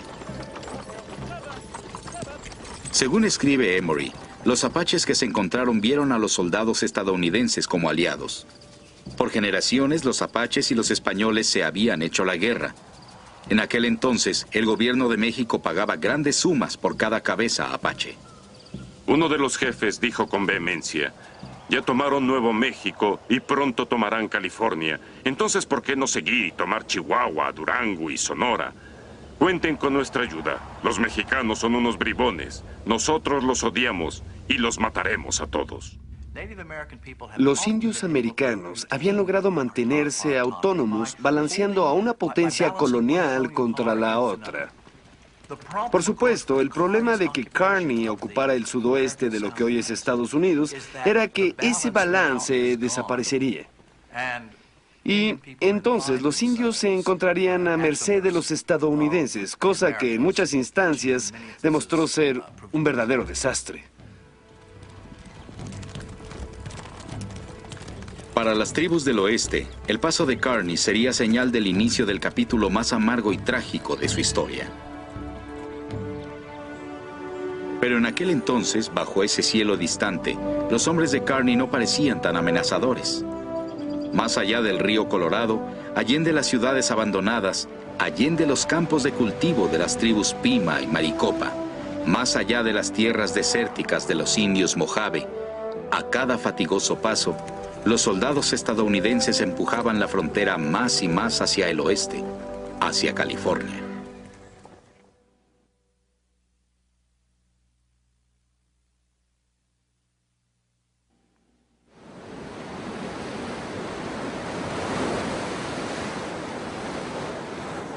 California. Este territorio se encuentra tan lejos de la Ciudad de México que a su gente la llamaban los de la otra costa. Cerca de 7,000 californianos vivían aquí, la mayor parte en las costas. Para muchos era una buena vida. Las bahías de California se habían convertido en dinámico puerto de entrada para barcos mercantes de muchas nacionalidades. Las pieles de bovino de la región eran tan populares que la gente las conocía como billetes de California. Entre los rancheros más beneficiados de la pujante economía se encontraba Mariano Guadalupe Vallejo. Su vasta hacienda cubría unas 50,000 hectáreas en el Valle de Sonoma, al norte de la bahía de San Francisco. A lo largo de muchos años, Vallejo había forjado su reputación y su fortuna sirviendo fielmente a México como oficial del ejército. Pero igual que otros californianos, Vallejo sentía resentimiento por el abandono en que México mantenía a la región. El gobierno de México no tenía ni un solo caballo, ni rifle, cañón o soldado en estas tierras remotas. Durante mucho tiempo no había siquiera un soldado en la guarnición que recibiera más alimento y vestido que el que yo les daba. Mariano Guadalupe Vallejo. En la década de 1830, los aislados californianos empezaron a recibir pioneros de otros países. A unos 100 kilómetros del hogar de Vallejo, una estación comercial sobre el río Sacramento llamada Sutter's Fort atrajo a una gran colonia de inmigrantes de los Estados Unidos.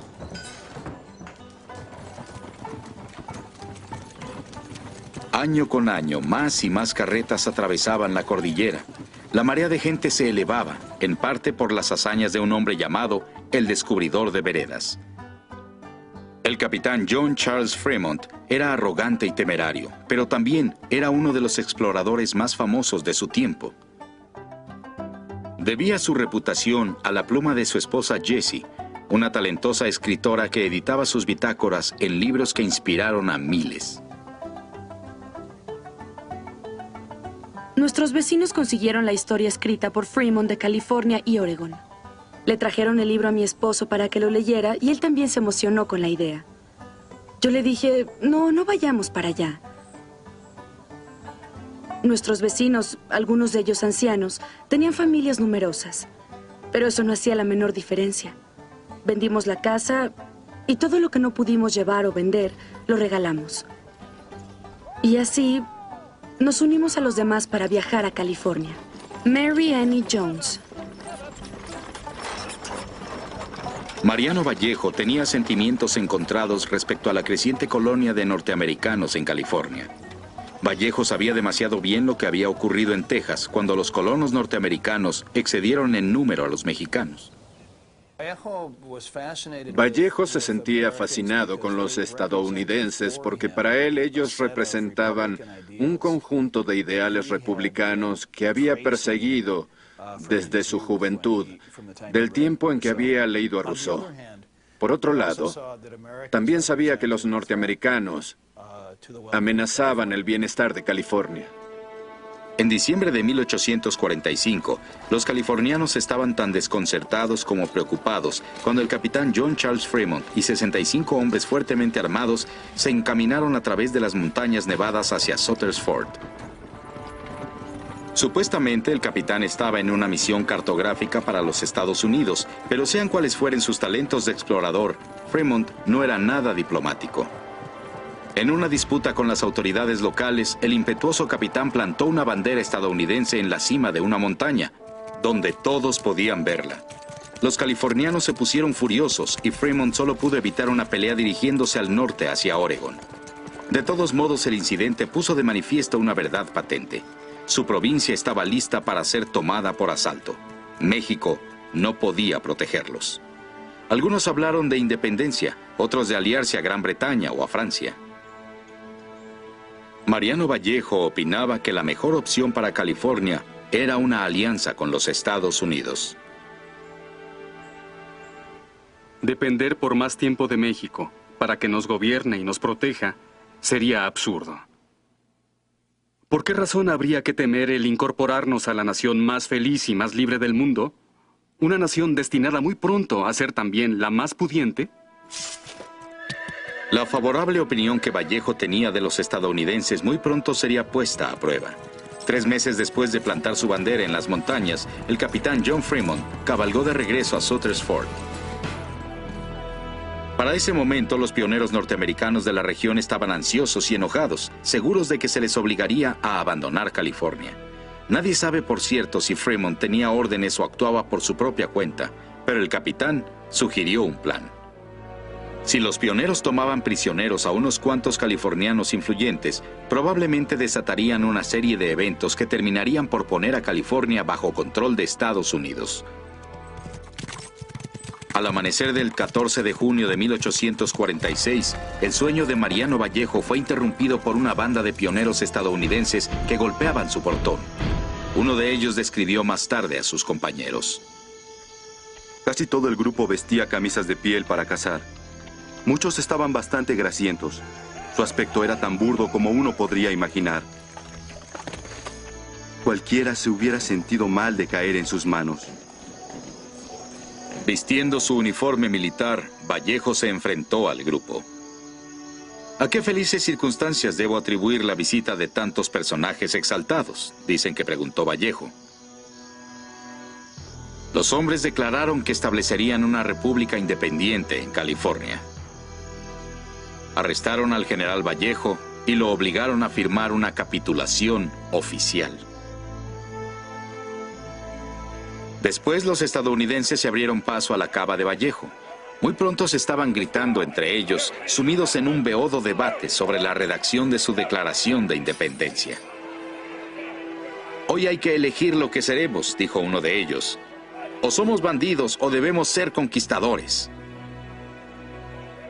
Horas después, esa misma mañana, los rebeldes izaron un pabellón rudimentario que ostentaba un rústico oso gris. Esos bandidos tomaron un pedazo de tela del tamaño de una toalla grande. Ahí pintaron un oso rojo y una estrella solitaria. Una banda malagradecida de cuatreros, tramperos y desertores de la Marina. Rosalía Vallejo Liz. Mariano Vallejo y su hermano Salvador fueron llevados a Sutter's Fort con una escolta armada. Vallejo tenía la esperanza de que Fremont los liberaría. En lugar de eso, el capitán ordenó mantenerlos prisioneros. Salvador Vallejo recordaba aquel día como uno de humillación y traición.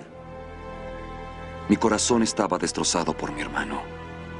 Cuando la luz del día me permitió verlo, tirado en el suelo húmedo, sin cobijas, o siquiera una almohada sobre la que pudiera descansar la cabeza, maldije el día en que nuestra casa brindó hospitalidad a una raza tan sorda a las voces de gratitud, tan ajena a la buena crianza. Navegando por las aguas de la costa de California, el comodoro estadounidense John D. Sloat se internó cauteloso en la bahía de Monterrey. En caso de una declaración de guerra, sus órdenes eran ocupar los puertos californianos y, de ser posible, lograr una anexión pacífica del territorio. Pero cuando le avisaron que Fremont y los abanderados del Oso habían iniciado una rebelión, Sloat supo que era momento de actuar. Doña María de las Angustias de la Guerra recordaba claramente aquel día. Por la mañana, los preparativos eran evidentes. Muchos navíos armados llenos de hombres llegaron a puerto y tomaron posesión sin interferencia alguna. No había guardias, y creo que el único oficial mexicano presente era el viejo capitán Mariano Silva. La conquista de California no fue un evento placentero para los californianos, pero he de confesar que California estaba en camino de la ruina total. Cuando los abanderados del Oso escucharon lo que ocurría en Monterrey, reemplazaron su bandera por las barras y las estrellas. La República Independiente de California no había durado más que 3 semanas.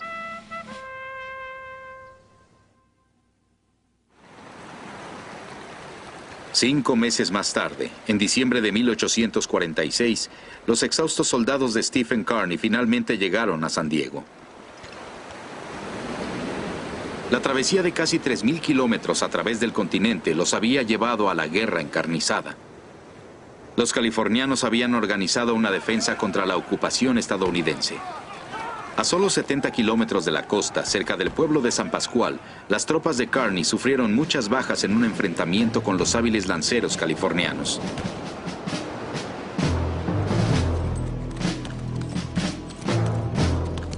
Pero la batalla de San Pascual hizo poco por cambiar el destino de California.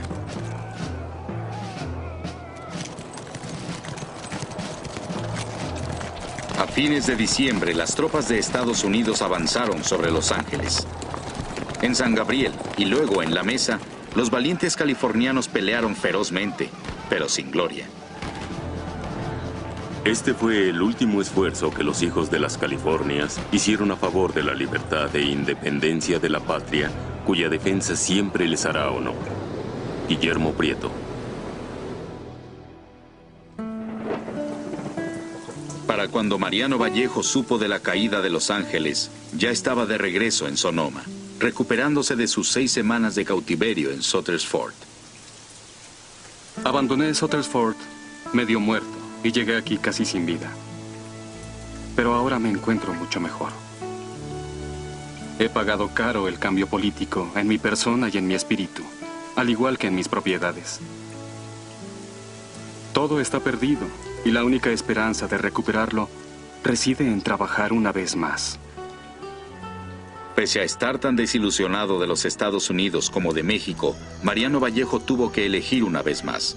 En la plaza que había frente a su casa, cuidadosamente dobló su uniforme mexicano y lo quemó.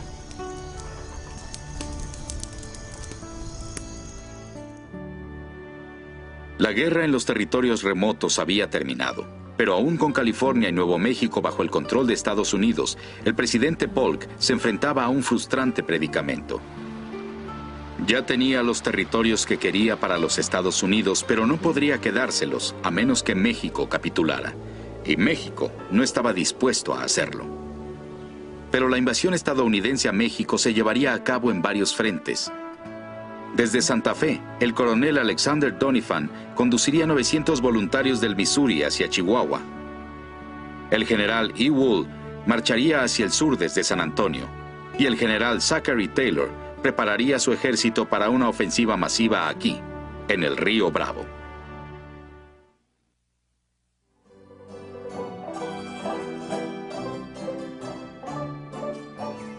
Matamoros. Querida Julia, las 2 flores que me mandaste llegaron a salvo, pero cuando abrí tu carta el viento se las llevó y no pude encontrarlas. Antes de sellar esta carta, iré a cortar una flor silvestre de la ribera del Río Grande para mandártela. ¿Aún me ves de vez en cuando en tus sueños? Estoy seguro de que ni me reconocerías. Estoy tan bronceado como un hombre puede estarlo. Ulises Grant. En junio de 1846, los voluntarios para el ejército de Zachary Taylor llegaban en buques llenos a Brazo Santiago, el puerto cercano a Matamoros. Para fines del mes, 12,000 soldados estadounidenses acamparon a lo largo del río Bravo. Todo escaseaba.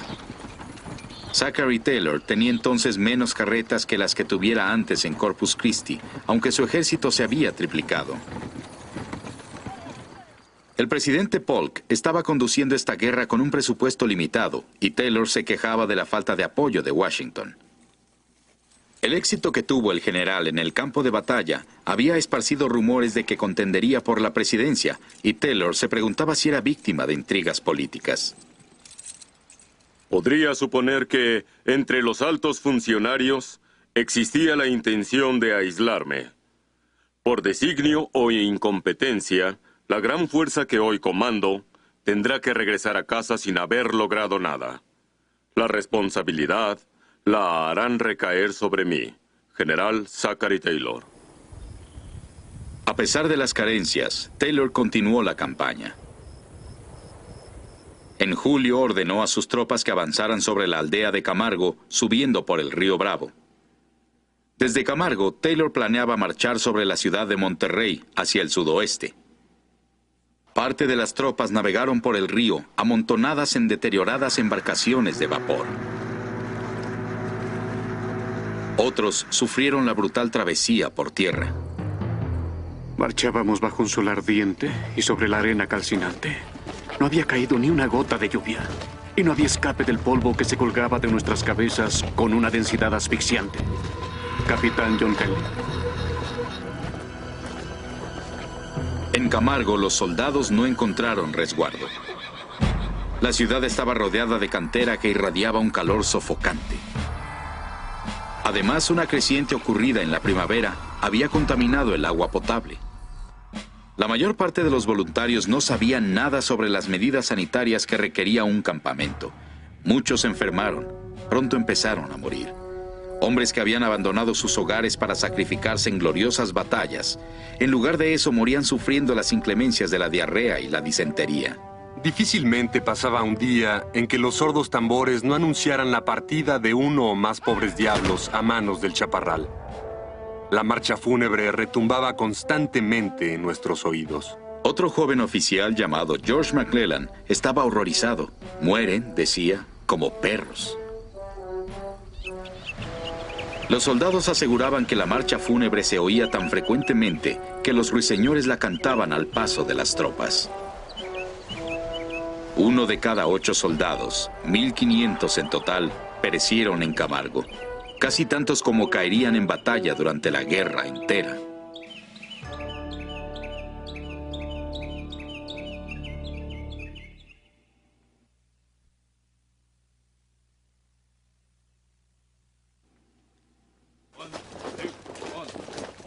El 19 de agosto de 1846, las primeras tropas de Zachary Taylor abandonaron Camargo en camino a Monterrey. La marcha era insoportablemente calurosa, pero el mayor Philip Barbour se consolaba pensando en su mujer, Mattie. Unos meses antes ambos se habían reunido en Galveston, Texas. Nunca me sentí tan dichoso. Mi adorada Mattie estaba totalmente acogida de júbilo y estuvo pegada a mí durante toda la estancia como si una separación fuera la muerte. Dios permita que esta guerra termine pronto para que podamos unirnos permanentemente. Septiembre 4. Hoy no recibí carta de mi marido. Supongo que está en marcha hacia Monterrey. El siguiente correo espero me traerá noticias de su llegada con bien a ese sitio. Zachary Taylor se había visto obligado a partir de Camargo con solo 6,600 soldados. Casi la mitad de sus huestes se quedaron atrás. Muchos voluntarios seguían enfermos y no bastaban los animales de carga. Para su vergüenza, el teniente Ulysses Grant fue asignado al manejo de la caravana de mulas. No recuerdo jamás haber usado expresiones profanas en mi vida. Pero tendría la caridad de excusar a quien lo haya hecho si en esos momentos hubieran tenido a su cargo un convoy de mulas mexicanas.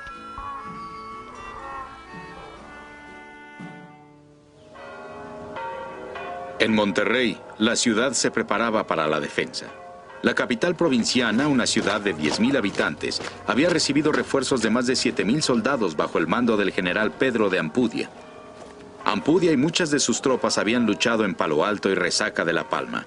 Aquí, estaban decididos a detener al invasor. El 15 de septiembre, con el ejército estadounidense a menos de una semana de marcha de las puertas de la ciudad, Monterrey celebraba la víspera del Día de la Independencia.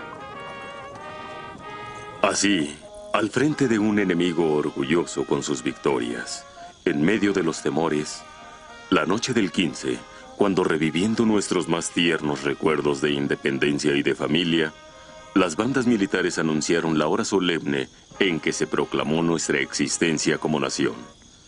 Todos obedecieron al sentimiento patriótico y se ansiaba el combate como vindicación y como gloria.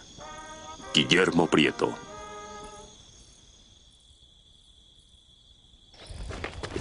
El 19 de septiembre, acampado en un sombrío valle que los soldados llamaron Walnut Springs, Taylor y sus generales revisaron su estrategia.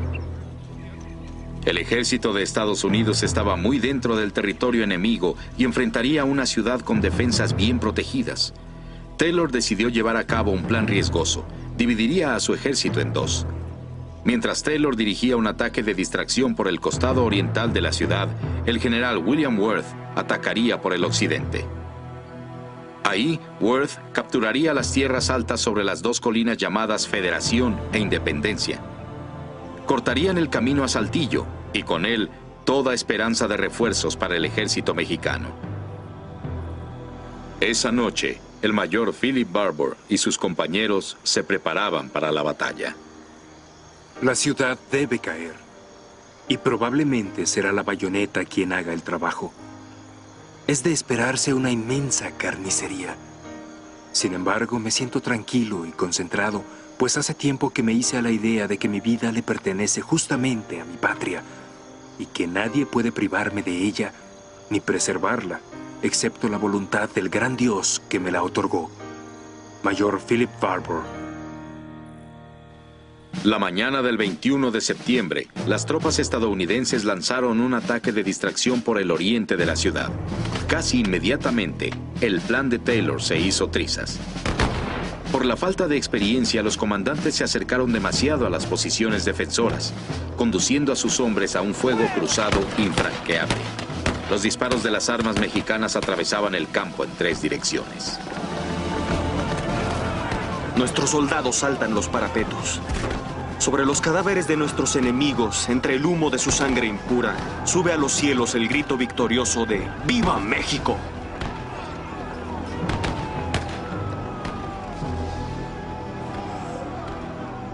$394 soldados de Estados Unidos murieron o fueron heridos ese día. Entre los caídos se encontraba el mayor Philip Barbour. Alguien describió que murió instantáneamente, por un disparo en el corazón. Otros dijeron que en sus últimos momentos pensó en Mati. Cuando lo alcanzó la bala que le dio muerte, inmediatamente sacó de su pecho el relicario de su esposa. Lo abrió y exclamó: «Díganle que morí en el campo de la victoria».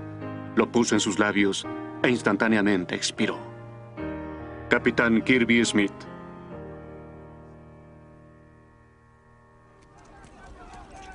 Mientras la inesperadamente sangrienta lucha bramaba en el oriente de la ciudad, las tropas del general Worth atacaron las colinas Federación e Independencia en el lado oeste.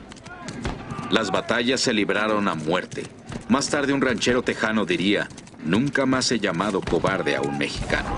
Los defensores mexicanos en la cima de la colina de Independencia se precipitaban sobre las tropas estadounidenses a fuego de cañón y mosquete desde un gran edificio fortificado llamado el Palacio del Arzobispado. Nuestros hombres siguieron a la infantería. Los tejanos eran implacables y feroces como leones. La persecución fue tan rápida que entraron a empujones en el palacio antes de que el enemigo pudiera cerrar sus puertas. Derribaron la bandera tricolor mexicana y muy pronto ondeó la bandera estrellada. Teniente Napoleón Dana. Con el camino a Saltillo obstruido, las tropas de Estados Unidos penetraron a Monterrey desde el este y el oeste, luchando calle por calle hacia el centro. Las casas eran de cantera, cada una de ellas hecha una pequeña fortaleza. Los defensores mexicanos disparaban desde azoteas y ventanas. Las balas resonaban como una tormenta de granizo sobre las calles. Un soldado opinó que parecía como si llovieran costales de castañas sobre ellos. En medio de todo ese caos, los soldados recordaban hechos aislados, de piedad, como si hubieran ocurrido en sueños. Vi a una mujer mexicana llevar agua y alimento a los heridos de ambos ejércitos. La vi levantar la cabeza de un hombre herido, darle agua y luego tomar la mascada de su propia cabeza y ponerla sobre sus heridas. Tras oír el estruendo de 1 o 2 disparos, la vi caer. Pobre criatura piadosa. Estaba muerta. Miré hacia el cielo y pensé: «Oh Dios, esta es la guerra».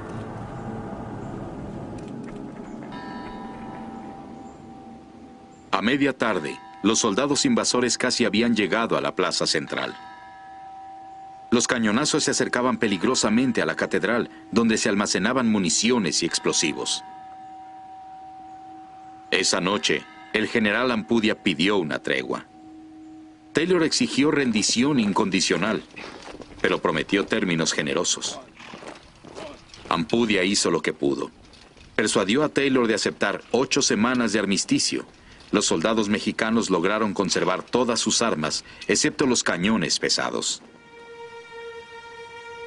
El 25 de septiembre, el ejército mexicano se retiró de Monterrey. La salida del ejército mexicano debe haber sido dramática, terrible.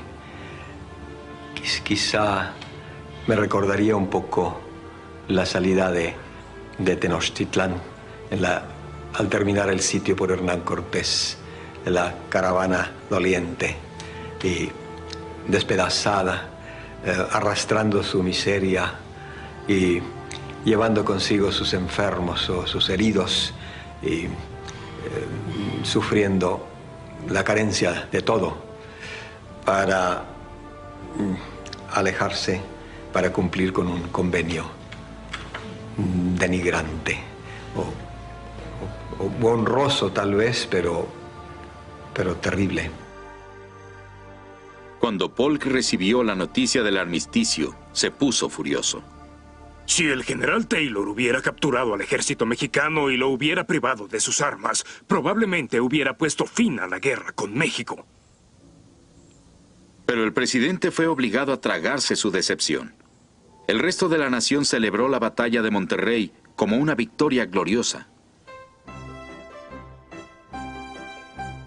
Litógrafos, compositores y dramaturgos conmemoraron la batalla en un estilo grandioso y romántico. Cobró una fama particular la muchacha de Monterrey. The moon was shining brightly upon the battle plain. A gentle breeze fanned lightly the features of of the slain. The guns had hushed their thunder, the drum in silence lay, when came the señorita, the maid of Monterrey. Pero para las familias de los caídos en México y Estados Unidos, la guerra no era tan romántica. Los pobres reclutas morían sin gloria ni memoria. Aunque en alguna lápida tranquila, lejos del tumulto urbano, se verterán lágrimas por su muerte. El recio padre se acostumbrará a la pérdida, pensando que el sacrificio fue por la patria. Mientras el añoso corazón de la madre sangra por una herida que el tiempo no podrá curar. Thomas Banks Thorpe. En diciembre de 1846, una apesadumbrada viuda leería en Galveston, Texas, una carta proveniente de Monterrey. Señora de Philip N. Barbour, querida amiga, que Dios os preste fuerza y consuelo por la pesada aflicción que os acoge. La pérdida que habéis sufrido es tan irreparable para el regimiento como para el país.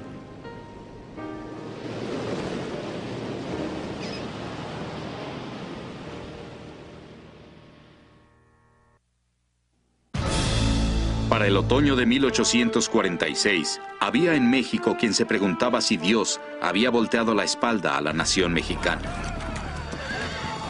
Parecía que la invasión estadounidense no pudiera repelerse.